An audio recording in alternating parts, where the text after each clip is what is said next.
많은 성도님들이 마가복음보다는 마태복음을 좀 더 익숙해 하시죠. 아마 그 이유는 신약 성경 가운데 가장 먼저 배열된 복음서가 마태복음이기 때문에 그럴 것입니다. 흔히들 선점 효과라고도 하는데요. 가장 먼저 가장 익히 접하고 있는 복음서가 마태복음이라고 할 수 있는 거죠. 교회사적으로도 가장 비중 있게 연구되어지고 가장 많이 언급되어진 복음서는 단연 마태복음이라고 합니다. 이에 반해 마가복음은 마태복음뿐만 아니라 누가복음, 요한복음에 비해서도 교회사적으로 가장 강가되어 왔던 그런 복음서라고 이야기를 해요. 성경 어거스틴은 이러한 마가복음을 마태복음의 요약본이라고 규정하기도 했는데요. 이러한 평가가 자연스럽게 마가복음을 주목받지 못하게 했을 것이라고 그렇게 추측하는 학자들도 있습니다.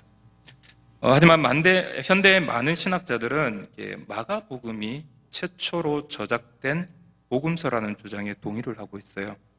왜냐하면 그 내용이 짧고 또 단순하고 이야기의 전개 과정이 굉장히 빠르기 때문에 그래요. 먼저 기록된 성경의 내용이 더 구체적이고 더 상세한 내용을 담을 수 없기 때문이라는 거죠. 물론 각자의 관점은 다를 수 있고 또 1차 수신자가 다르기 때문에 내용에 있어서도 조금 차이가 있기는 하지만요. 같은 공간 복음으로 분류되고 있는 마태복음과 누가복음이 먼저 기술된 마가복음의 도움을 받았을 것이라는 점에는 오늘날 대부분의 신학자들이 동의하고 있는 내용입니다. 그런 의미에서 이 마가복음은요, 가장 먼저 쓰여진 복음서요, 예수 그리스도께서 이 땅에 오셨고 또 그분의 생애와 가르침 그리고 죽음과 부활의 복된 소식을 전한 처음의 복음서라고 말할 수 있다는 겁니다.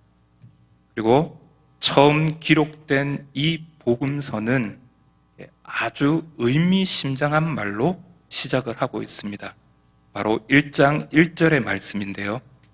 하나님의 아들 예수 그리스도의 복음의 시작이라. 지금은 좀 커가지고 조금은 달라졌는데요. 우리 집 둘째는 어릴 적부터 늘 생일을 손꼽아 기다리더라고요. 자신의 생일을 1년 전부터 손꼽아 기다려요. 생일 다음 날 어떻게 1년이나 기다려야 되잖아 그래요. 저희 집은 이제 3개월 전부터 이제 시달려야만 합니다.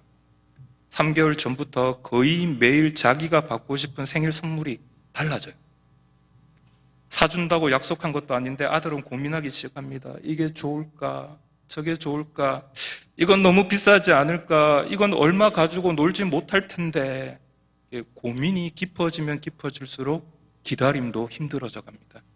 빨리 생일이 왔으면 아빠 생일이 왜 이렇게 안 오는 거예요? 그리고 생일 일주일 전부터 드디어 카운트다운이 시작이 됩니다. 아이의 간절함은 더욱 심해져요. 빨리 생일이 왔으면 와 내일 드디어 생일이에요. 너무너무 기뻐요. 혹시 여러분은 무엇인가 간절히 기다려 본 적이 있습니까? 무엇인가를 얻기 위해서 하루하루 손꼽아 기다려봤던 그런 기억이 있어요? 흔히 이제 D-Day라고 하죠. 기다리고 기다리던 그날이 다가왔을 때 여러분의 마음은 어떠했습니까? 그리고 지금 여러분은 무엇을 기다리고 있는 중입니까? 빨리 다가왔으면 하고 기다리고 있는 소식은 무엇입니까? 오늘 본문 1절은 하나님의 아들 예수 그리스도의 복음의 시작이라고 말하고 있어요. 여기서 말하는 복음은 바로 사람들이 기다리고 기다리던 소식을 뜻합니다. 좋은 소식, 기쁜 소식입니다. 오늘 본문에 사용된 이 복음이라는 단어의 원래 의미는요, 로마 황제의 탄생이나 큰 나라와의 전쟁에서 드디어 승리했다라고 하는 그런 소식과 같이 한 나라의 변화를 일으킬 만큼 어떤 중요한 사건을 알린다는 의미에서 좋은 소식이라고 표현이 되어 있습니다. 모든 사람이 기다리는 소식, 모든 사람이 간절히 이루어지기를 바라는 소식, 바로 그것이 복음, 복된 소식이라는 거예요. 2000년 전 고대 근동 지역을 살던 사람들에게 여러분 기쁜 소식은 무엇이었을까요? 그 사람들에게 자기 생일이 기쁜 소식이 되었을까요? 아마 그렇지는 않았을 것입니다. 나라와 나라가 싸우고 있는 그 전쟁의 틈바구니 속에서 사람들이 기다리고 기다리던 기쁜 소식은 전쟁에서 승리했다, 이제 평화가 찾아온다는 소식이었을 것입니다. 마찬가지로 일제 36년간의 강점기를 살았던 우리의 선조들이 간절히 염원했던 한 가지 소식이 있었어요. 우리의 문화가 말살되고 우리의 글과 말을 사용할 수 없고 우리의 이름이 일본인의 이름으로 개명되어야만 했던 치욕적인 삶을 살던 그들이 간절히 바랬던 기쁜 소식, 간절히 원했던 복음은 무엇이었을까요?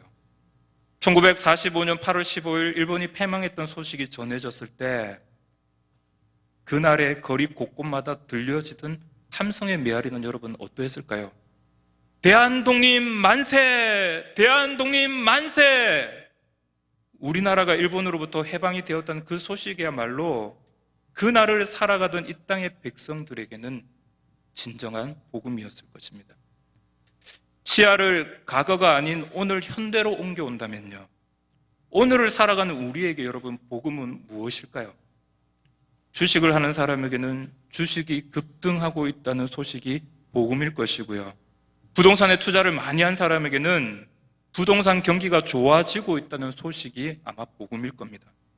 그 기쁜 소식으로 인해서 하루 마음이 벅차고 가슴이 뿌듯하고 살만 난다라는 그 느낌이 들게 하는 것, 바로 그것이 어쩌면 현대를 살아가는 사람들이 느끼는 복음이라는 거예요.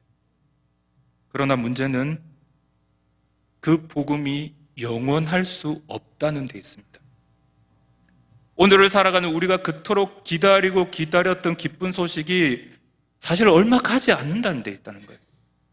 상승 곡선을 그리고 있는 주식과 부동산의 그래프도 우리를 영원히 걱정과 근심, 슬픔과 아픔에서 해방시켜 주지는 못하더라는 겁니다. 8.15 강복의 기쁜 소식도 영원할 수가 없었습니다. 그날의 함성이 채 사라지기도 전에 우리 민족은 한국 전쟁을 겪어야만 했습니다. 민족이 나뉘어지는 아픔과 오랜 가난과 배고픔의 시기를 경험해야 했다는 것이죠. 해방을 맞이한 지 불과 얼마 되지 않아서 이런 비극이 일어날 것이라고는 아무도 상상하지 못했습니다. 간절히 기다렸지만 정작 그날이 왔을 때의 실망감도 사실 만만치 않거든요. 이제 곧 총선이 다가옵니다. 선거철만 되면 우리가 기대하는 기쁜 소식은 내가 지지하고 응원하는 그 후보가 당선이 되었다는 소식입니다. 하지만 결과는 늘 그랬습니다. 달라지는 것은 별로 없어요. 당선의 기쁨은 잠시 잠깐이요, 실망과 아쉬움은 계속되더라는 것입니다. 그렇다고 투표를 하지 말라는 것이 아닙니다. 소중한 한 표를 행사하십시오. 그렇지만 기억해야 하는 한 가지는 정치가 우리에게 영원한 기쁨을 안겨다 주지는 못한다는 불변의 사실입니다. 이 땅에 아무리 기쁘고 좋은 소식이라고 해도 그것이 영원할 수는 없습니다. 잠시 잠깐 우리의 아픔과 슬픔, 근심을 잊게 해줄 수는 있어도 완전히 사라지게 할 수는 없다는 거예요. 그리고 우리의 기쁨은 반대로 다른 누군가의 슬픔이 되기도 합니다. 우리의 배부름과 즐거움은 다른 누군가의 가난과 배고픔, 그리고 고통을 수반할 수도 있다는 거예요. 그것이 어떻게 우리 모두, 나아가 온 인류에게 가장 기쁘고 복된 소식이 될 수 있냐는 겁니다. 2000년 전 예루살렘은 슬픔과 근심 그리고 탄식으로 가득했던 것입니다. 세계사적으로도 가장 강력한 나라였던 로마가 통치하고 있던 이 예루살렘에는요, 그 어떤 희망도 없었습니다. 나라는 신음으로 가득했고 사람들의 얼굴에는 근심과 수심에 사무쳐 있었습니다. 하루하루 고통 속에 연명하는 그들에게 어느 날 갑자기 한 줄기 구원의 소식이 전해진 것입니다. 바로 복음입니다. 온 인류가 그토록 기다리고 기다리던 복된 소식, 우리를 억누르고 우리를 가슴 짓누르게 만드는 죄의 문제로부터 완전한 해방, 로마가 통치하고 다스리는 나라가 아닌 하나님이 통치하고 다스리는 그 나라가 이제 시작되었다는 기쁜 소식이 전해진 것입니다. 그 기쁜 소식이 무엇입니까? 바로 하나님의 아들 예수 그리스도께서 드디어 이 땅에 오셨다는 소식입니다. 그리고 그분이 우리의 죄를 위해서 십자가에 죽으셨으며 마침내 부활하셔서 우리에게 영원한 생명을 주셨다는 겁니다. 이것이 바로 우리 모두에게 있어 가장 중요한 소식이요 가장 기쁜 소식입니다. 마가복음은 이제 새로운 시대가 열렸음을 알리면서 우리에게 힘차게 선포하고 있습니다. 하나님의 아들 예수 그리스도의 복음의 시작이라. 이제 새로운 시대가 시작이 되었습니다. 이제 과거의 것은 더 이상 의미가 없어요. 물론 오늘날의 현실도 문제가 되지 않습니다. 이 복음이 시작된 곳에 새로운 시대가 열리고 새로운 삶이 열리기 때문입니다. 이 복음이 선포된 인생에게는 과거에 어두웠던 기억이 더 이상 발목을 잡을 수가 없습니다. 우리를 억눌렀던 죄의 권세로부터 우리는 완전히 자유하게 되는 것입니다. 이 복음이 들려진 민족에게는 새로운 소망의 빛이 전해졌습니다. 과거 우리는 일제 식민지의 아픔과 고통을 당한 민족이었습니다. 한국 전쟁의 그 폐허의 아픔 속에서 아무런 소망도 가지지 못했던 나라입니다. 그랬던 이 나라에 복음의 빛이 비추어졌습니다. 가난하고 힘들고 배고팠지만 복음을 들은 백성들에게는 새로운 삶의 소망을 꿈꾸게 되었습니다. 저는 이 복음이 우리 민족을 살리게 했다라고 믿습니다. 마가는 이 복음서를 시작하면서 흥분했을 겁니다. 이 복된 소식이 이제 시작이 되었다. 이 소식은 다른 누구를 위한 것이 아니라 바로 당신을 위해, 바로 당신의 인생에 시작되었다라고 외치고 싶었을 것입니다. 들으십시오, 여러분. 여기 우리에게 구원의 기쁜 소식이 있습니다. 이 복음이 드디어 시작이 되었습니다. 우리는요, 마가복음이 1장 1절을 읽을 때 바로 이 마가의 마음으로 읽을 수 있어야 합니다. 우리의 인생 가운데, 아니 세계의 역사 가운데, 아니 우주 전체에 이보다 시급하고 이보다 더 중요한 일은 없습니다. 바로 여기에 우리의 영생의 문제가 달려있고 바로 여기에 우리의 삶이 달려있기 때문입니다. 사랑하는 성도 여러분, 여러분에게 이 복음은 어떤 의미를 가지고 있습니까? 중요한 것은 이미 2000년 전에 이 복음이 시작이 되었다는 것입니다. 그리고 우리의 인생에도 이 복음이 시작이 되었습니다. 우리의 어떠함에 상관없이 이 복음은 이미 시작되었습니다. 여러분은 이 복음을 어떻게 받아들이고 있습니까? 예수 그리스도의 복음이 여러분의 인생 가운데 가장 중요하고도 가장 귀한 기쁨의 소식, 진정한 소망이 될 수 있기를 우리 주님의 이름으로 축복합니다. 복음이란 하나님의 아들 예수 그리스도께서 이 땅에 오셨고 우리 죄를 위해서 십자가에 달려 돌아가셨으며 다시 살아나셨다는 소식이라는 것을 말씀드렸습니다. 오늘 본문 2절을 보면요, 이 2절에서는 예수님의 이야기가 아니라 갑자기 세례 요한의 이야기로 시작을 하고 있습니다.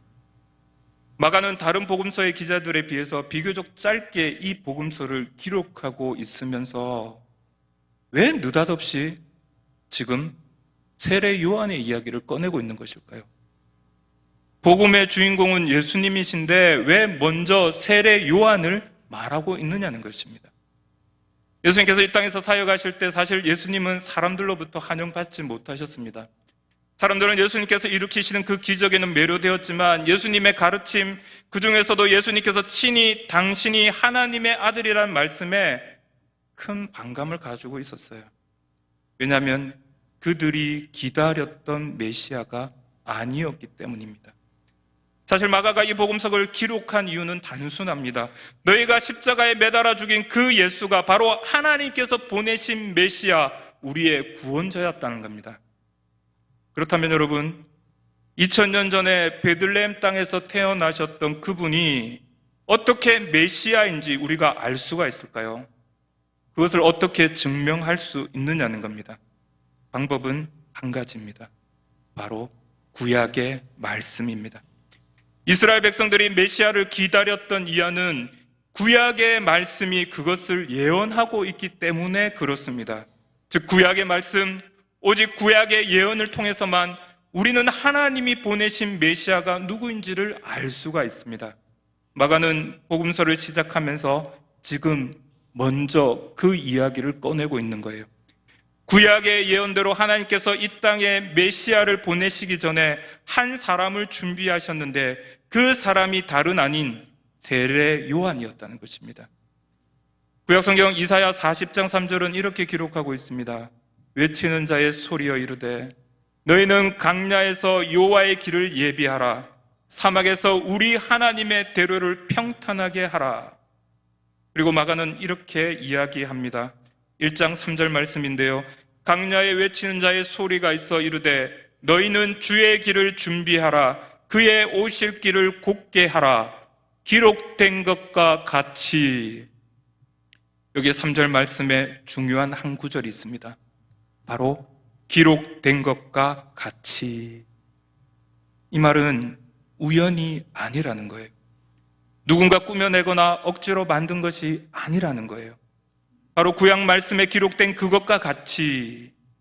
사실 이것은 우리에게 매우 중요한 사실입니다. 왜냐하면 우리가 어떻게 하나님을 알 수가 있습니까? 우리가 어떻게 예수님이 하나님의 아들이라는 것을 알 수가 있을까요? 한국에 자신이 재림 예수라고 주장한 사람들이요, 한 200명쯤 된대요. 그 중에 제법 많은 숫자가 이미 벌써 죽었을 겁니다. 절대로 그들은 메시아가 아닙니다. 우리가 믿을 수 있는 메시아는 바로 하나님의 말씀을 통해서만 알 수 있습니다. 2000년 전 수많은 사람들은 예수님을 하나님의 아들로 구원자로 믿지 않았어요. 왜냐하면 그들은 구약 말씀에 기록된 메시아가 아닌 자신들의 마음속에 기대하고 있던 메시아를 기다렸기 때문에 그렇습니다. 어떻게 하나님의 아들이 저렇게 형편없는 몰골로, 가난한 목수의 아들로 저런 누더기 같은 차림으로 올 수 있느냐는 거예요. 그리고 어떻게 우리를 구원해 줄 메시아가 십자가에서 가장 비참한 모습으로 죽을 수 있느냐는 겁니다. 하지만 마가는 달랐습니다. 예수님께서 이 땅에 사셨던 그 삶의 모습, 그리고 그분이 걸어가셨던 그 십자가의 길은 다름 아닌 구약 말씀에 기록된 그대로 이루어졌다라고 증언하고 있는 것입니다. 마가는 지금 그것을 말하고 있다는 거예요. 예수님이 오시기 전에 세례 요한의 활동이 있었습니다.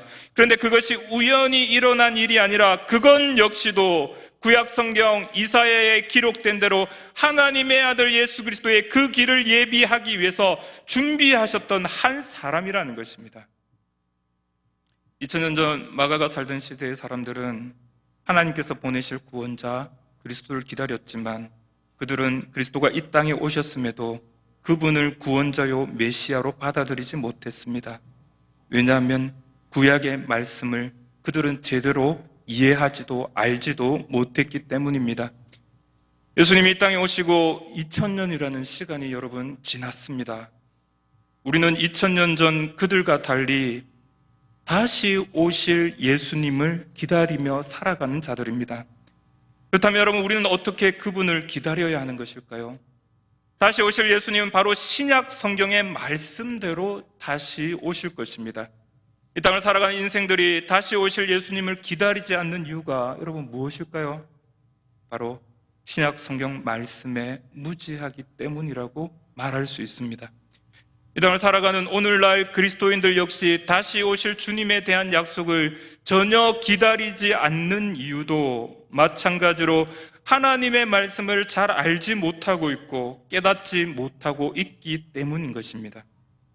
오늘 본문의 말씀의 평행 구절인 누가복음 3장 2절은 이렇게 기록하고 있는데요. 안나스와 가야바가 대제사장으로 있을 때에 하나님의 말씀이 빈들에서 사가랴의 아들 요한에게 임한지라.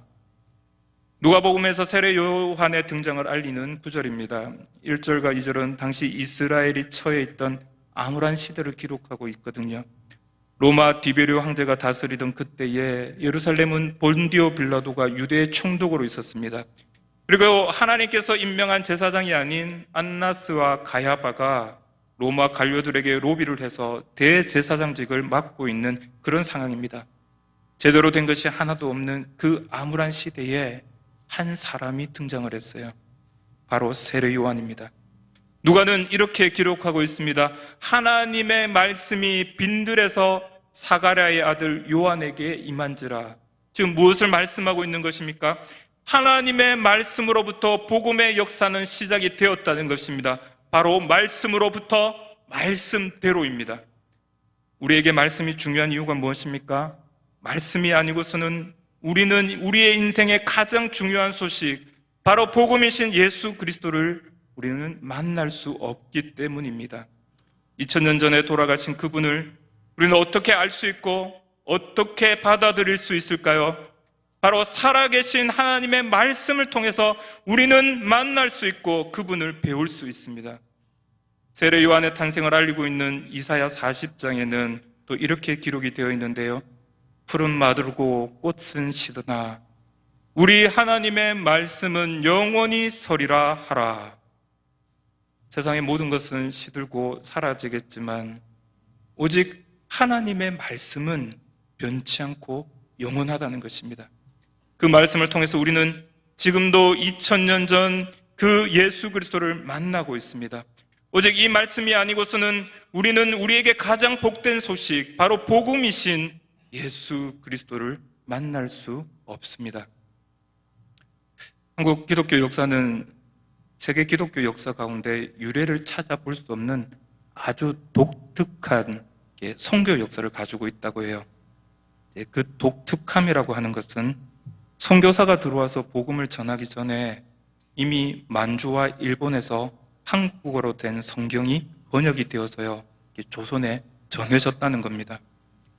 유학을 숭상하던 민족이었기 때문에 장사를 하거나 일을 하는 것보다 책을 읽는 것을 참 귀하게 여기고 중요하게 여겼던 민족입니다. 여러분, 우리도 그렇잖아요. 지금도 그렇잖아요. 제가 어릴 적에 저희 어머니께서 그렇게 책 얘기하셨어요. 초등학교도 이미 들어가기 전에 책장에 이미 위인전기가 한 줄로 가득 들어차 있던 것을 기억하고 있습니다. 책이라면 어떤 책이라도 즐겨 읽었습니다. 그렇게 하나님의 말씀인 성경이 우리 민족에게 먼저 전해진 것입니다. 외국의 선교사들이 조선에 와서 복음을 전했을 때 이미 성경을 통해서 예수님을 알고 있었던 사람들이 있었다라고 전해지고 있어요. 선교사들이 깜짝 놀라서 어떻게 되는지 알아보니까 이미 하나님의 말씀인 성경을 통해서 이들이 복음을 듣고 있었다는 것입니다. 또 하나의 이야기가 전해지고 있습니다. 제너럴 쇼먼호에서 죽었던 로버트 토마스 선교사의 이야기인데요. 흥성대원군의 세국 정책으로 인해서 대동강변에 정박해 있던 이 제너럴 쇼먼호는 화공 침략으로 인해서 화공 공격으로 인해 가지고 불탄 채 침몰해 버리고 맙니다. 이때 대부분의 승무원은 불타 죽었고요. 또 일부가 물에 뛰어들어서 강변으로 헤엄쳐 나왔지만 조선군의 칼에 의해서 다 죽었다고 해요. 이때 토마스 선교사도 강변으로 헤엄쳐 나오던 중에 박충건이라고 하는 사람에 의해서 칼에 의해 죽게 됩니다. 토마스 선교사는 죽는 그 순간에도 박충건에게 한 권의 책을 건넵니다. 여러분, 그게 무엇이었을까요? 성경이었습니다. 박충건은 얼떨결에 그 책을 받아들고 와서는 그가 전해준 그 책, 성경을 읽다가 예수님을 믿게 되었다라고 하는 이야기가 오늘날까지 전해지고 있습니다. 그는 훗날 평양 안주교회 장로가 되었습니다. 그때 토마스 선교사가 나누어준 성경을 읽고 개종한 기독교인들이 상당수 존재했더라고 알려져 있습니다. 사랑하는 성도 여러분, 우리는 이 말씀을 어떻게 대하고 있습니까? 참 혼란스러운 시대를 살아가고 있습니다. 어지러운 세상 중에 있습니다. 매일 세상의 소식들이 우리를 흔들어 놓고 있어요. 바로 이때 영원한 기쁨의 소식을 놓지 않기 위해서는 여러분, 오직 한 가지 외에는 방법이 없습니다. 바로 하나님의 말씀을 붙들어야 합니다. 하나님의 말씀을 듣고 배우고 사랑하는 가운데 우리 모두의 인생에도 참된 복음이 시작되기를 바랍니다. 오늘의 말씀은 이토록 중요하고 소중한 복음이 어디에서부터 시작되고 있는지 우리에게도 가르쳐주고 있습니다. 당시를 살던 사람들에게 이 복음은 모두가 간절히 기다리고 있던 소식입니다. 하지만 이 중차대한 일의 시작은 로마 황제가 살고 있던 화려한 궁궐이 아니요, 종교의 중심지이자 종교적 열심으로면 둘째가라면 서러워할 예루살렘 성도 아니었습니다. 그것은 사람들이 이목이 모이고 사람들이 주목하고 있던 곳이 아닌 아무도 주목하지 않던 곳, 바로 강야에서부터였습니다. 오늘 본문 4절과 5절은 이렇게 기록하고 있습니다. 세례 요한이 강야에 이르러 제사함을 받게 하는 회개의 세례를 전파하니 온 유대 지방과 예루살렘 사람이 다 나아가 자기 죄를 자복하고 요단강에서 그에게 세례를 받더라. 강야는 먼 곳입니다. 강야는 가기가 힘든 곳입니다. 가는 동안 사람들의 발은 지저분해졌을 것이고 옷과 얼굴에는 먼지로 가득하게 되었을 것입니다. 하지만 진리를 찾아 나선 사람들은 그 불편을 감수하고서도 기꺼이 그곳으로 갔습니다. 높은 사람들, 화려한 사람들, 배부르고 자신만만한 사람들은 굳이 강야까지 갈 생각이 없었습니다. 낮아진 사람들, 무엇 하나 자랑할 것이 없는 사람들, 바로 그 사람들이 불편한 그곳으로 진리를 찾아 나선 것입니다. 1장 6절은 이렇게 기록되어 있는데요. 요한은 낙타 털옷을 입고 허리에 가죽띠를 띠고 메뚜기와 석청을 먹더라. 세례 요한의 삶을 보여주는 단어들입니다. 그는 왜 강야에 있었던 것일까요? 그는 왜 이러한 삶을 살았던 것일까요? 세례 요한이 이런 삶을 살았다고 해서 우리 역시도 이런 삶을 살아야 한다고 말하는 것이 아닙니다. 다만 복음은 배부르고 거드름 피우는 사람들과는 함께 할 수 없습니다. 복음은 자신을 높이며 다른 사람들을 깔보는 사람들과는 어울릴 수 없습니다. 복음은 마음이 가난하고 진리를 찾기 위해 애통하며 의에 줄이고 목마른 자에게 임하기 때문입니다. 사랑하는 성도 여러분, 오늘을 살아가고 있는 우리는 어떠한 복음을 찾고 있습니까? 헛된 욕망을 채울 수 있는 복음을 찾고 있지는 않습니까? 남들에게 자랑하고 남들에게 부러움을 사고 싶은 화려한 삶을 담보하는 그 복음을 찾아 헤매고 있지는 않느냐는 것입니다. 오늘 본문의 말씀은 또한 이 복음의 시작이 한 사람으로부터 시작되었음을 우리에게 말씀하고 있습니다. 물론 복음은 예수 그리스도 그분이십니다. 오직 하나님의 아들 예수 그리스도만이 우리의 유일한 구원자이시며 그것만이 우리에게 복음입니다. 하지만 그 중요한 복음이 어느 날 갑자기 하늘에서 뚝 떨어진 것이 아닙니다. 하나님은 예수님을 보내시기 전에 먼저 한 사람을 준비하셨습니다. 오늘 본문 2절과 3절은 이렇게 기록하고 있는데요. 선지자 이사야의 글에 보라, 내가 내 사자를 내 앞에 보내노니 그가 내 길을 준비하리라. 강야에 외치는 자의 소리가 있어 이르되 너희는 주의 길을 준비하라. 그의 오실 길을 곧게 하라. 기록된 것과 같이. 중요한 사람의 방문일수록 그 준비가 더 대단할 수밖에 없더라고요. 그런데 여러분, 온 인류의 구원자가 오십니다. 그런데 하나님께서 준비하신 것은 다름 아닌 한 사람이었습니다. 그가 있었던 곳은 강야였고요. 그가 입고 있던 옷차림은 초라하기가 그지 없었습니다. 하지만 하나님의 부르심을 따라 기꺼이 자신의 삶을 헌신하는 한 사람, 그 한 사람을 통해서 온 인류의 복음이 시작될 수 있었습니다. 오늘 살아가는 우리는 다시 오실 메시아 예수 그리스도의 재림을 기다리는 사람들입니다. 마침내 그날이 올 것입니다.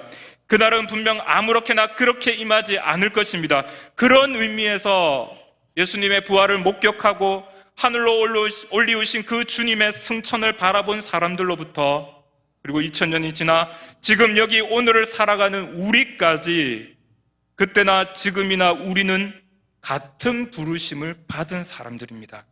바로 다시 오실 주님을 기다리고 준비하는 부르심입니다. 그 시대의 사람들의 삶의 유행, 삶의 방향을 뒤로하고 오직 말씀이 가르치는 곳을 향해서, 말씀이 이루어지는 삶을 향해 살아가야 하는 것, 이것이 바로 다시 오실 주님을 예비하는 성도의 삶이라고 말할 수 있어요. 직장에서, 가정에서 예수를 주로 고백하는 삶이 사실 굉장히 외롭고 힘이 듭니다. 근데 여러분, 세례 요한의 삶을 보면 그것은 어쩌면 너무나 당연한 삶이기도 합니다. 광야에서 홀로 주의 길을 예비한 사람, 세례 요한의 삶을 통해서 우리는 이 땅에서 다시 오실 예수 그리스도를 기다리며 준비하는 삶이 평안하고 배부르지만 않다는 것을 깨닫게 되는 거예요. 그런데 여러분, 이 일이 복되고 귀한 이유는 바로 이 복음이 가지고 있는 가치 때문에 그렇습니다. 예전에 수요기도 설교 시간에도 잠깐 언급한 적이 있는데요. 예수는 역사다라는 영화의 내용입니다. 가족과 근사한 저녁 식사를 하기 위해서 아주 멋진 레스토랑을 찾은 이 주인공은 그곳에서 뜻밖의 사건을 경험합니다. 안 가르쳐 드립니다. 영화를 보셔야만 알 수가 있습니다. 이 일로 아내는 기독교 신앙에 점점 빠져들게 돼요. 자신의 아내가 교회에 빠져드는 것을 이해할 수 없었던 그는 이 아내를 이 강신도 집단에서 구해내야만 한다고 생각을 합니다. 언론인이었던 그는 기독교 신앙이 얼마나 허무맹랑한 가짜인지를 내가 밝혀내겠다, 그런 원대한 계획을 세웁니다. 그런데 이 일을 어떻게 시작해야 할지 좀 막막해요. 같은 사무실에 근무하고 있는 직장 상사가요, 아주 신실한 크리스찬이었습니다. 그 직장 상사에게 자신의 계획을 밝힙니다. 직장 동료는 이렇게 이야기를 합니다. 그래? 아주 멋진 계획인데? 그러면 급소부터 찔러야지. 기독교 믿음의 핵심은 예수의 부활이야. 그게 가짜라면 모든 게 다 탁상공론이지. 예수는 좋게 말하면 모함당한 랍비고, 심하게 말하면, 죄송합니다, 이 영화에 나오는 대사입니다. 죄송합니다. 심하게 말하면 순교한 또라이지. 이 말의 주인공이 이렇게 이야기를 해요. 아니, 기독교를 까겠다는 놈한테 이렇게 멋진 총을 줘도 되는 거예요? 직장 상사가 대답을 합니다. 줘봤자 못 쏘거든. 영화의 결론은 예수의 부활이 역사적 허구라는 것을 밝히기 위해서 길을 나섰던 이 주인공 리스트로벨이 결국은 예수 그리스도의 사랑을 받아들이는 것으로 끝을 맺어요. 그는 지금 미국 윌로우 크릭 교회의 목사이자 기독교 변증가로서 활동을 하고 있습니다. 이 영화는 주인공의 실제 이야기라는 거예요. 영화의 말미에 직장 상사는요, 이 주인공에게 C.S. 루이스의 말을 빌어서 이렇게 이야기합니다. 기독교가 거짓이라면 우리의 삶에 아무런 의미도 없어. 하지만 사실이라면 우주에서 그보다 중요한 것도 없지. 영화 전체의 내용도 참 감동이 되었고요. 예수 그리스도의 부활이 무너뜨릴 수 없는 진실인 것을 밝혀내는 그 과정도 굉장히 흥미로웠고 감동적으로 다가왔는데, 한동안 저는 이 대사가 제 마음속에 계속해서 남았습니다. 기독교가 거짓이라면 아무 의미도 없다. 하지만 사실이라면 우주에서 이보다 중요한 것은 없어. 여러분, 기독교가 거짓이라면, 우리가 믿고 있는 예수의 부활이 거짓이라고 밝혀진다면 기독교는요, 하루아침에 무너지게 되어 있습니다. 그러고 나면 세상은 여러분 어떻게 될까요? 그렇다고 세상이 달라질 것은 없습니다. 약간의 흥미거리가 될 수 있겠죠. 저 같은 목사는 굉장히 충격적인 사건이 됩니다. 왜냐하면 하루아침에 직장을 잃게 될 수도 있으니까요. 하지만 여러분은 내일 아침에 다니던 직장으로 출근을 할 것이고, 우리 아이들은 학교를 가야 할 것입니다. 바뀌는 것은 아무것도 없어요. 그런데 여러분, 그것이 사실이라면요, 기독교가 사실이라면요, 예수의 부활이 사실이라면요, 마가가 전하고 있는 이 복음이 사실이라면요, 성도 여러분, 이것은 차원이 다른 문제가 되고 맙니다. 예수 믿는 우리만이 아니라 모든 인류에게, 모든 인생에게 가장 중요한 문제가 되는 것입니다. 마가가 전한 이 복음이 사실이라면 우주에서 이보다 더 시급하고 중요한 것은 없습니다. 왜 그렇습니까? 바로 여기에 우리 영혼의 문제, 영생의 문제, 구원의 문제가 달려있기 때문에 그렇습니다. 영혼의 문제, 영생의 문제가 바로 여기에 있습니다. 이것보다 시급하고 이것보다 중요한 문제는 세상 그 어디에도 없다는 것입니다. 말씀을 맺겠습니다. 우리 죄의 문제를 해결하신 구원자가 오셨습니다. 그리고 그분은 다시 오실 것입니다. 세상에 이것보다 중요하고 이것보다 시급한 것은 없습니다. 우리는 그 중요하고 그 위대한 길을 준비하는 자들입니다. 복음의 가치를 알고 이 땅에 화려하고 부유한 삶이 아니라 기꺼이 가난해지고 기꺼이 불편하지만 우리의 영혼에 참된 기쁨을 얻는 삶을 살아가는 우리 모두가 될 수 있기를 주님의 이름으로 축복합니다.